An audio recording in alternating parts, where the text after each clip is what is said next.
This video is about Liam Neeson. This is Jedi Steve. This video is about Liam Neeson, and I was really trying to put myself in his situation. So the story goes, he's being interviewed, and he was talking about revenge. And he was talking about a story when he wanted revenge. One of his friends was sexually assaulted by somebody that just happened to be an African American, and he went for 5 days just being in that influence of wanting to get back at not that particular person, but at somebody that was black. And this happened over 40 years ago.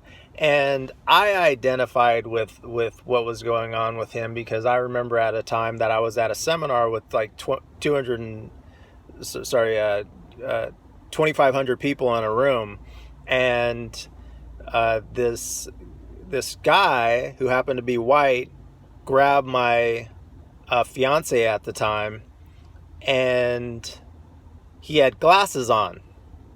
So I was in a revenge place that I was mad. As stupid as this sounds, it made sense for an hour that I wanted to beat up, not kill, but I wanted to beat up every single white person, male, that had glasses in this room. And by the time I finally saw him an hour or two later, I had calmed down enough to tell him that he was lucky that I didn't beat him up, because I had calmed down. And even at some points, it just seems so stupid that I was in that place. But I challenge you to look at things that you've done, because we've all done things in certain ways. And as Carl Jung would talk about, we have that shadow self of ourself that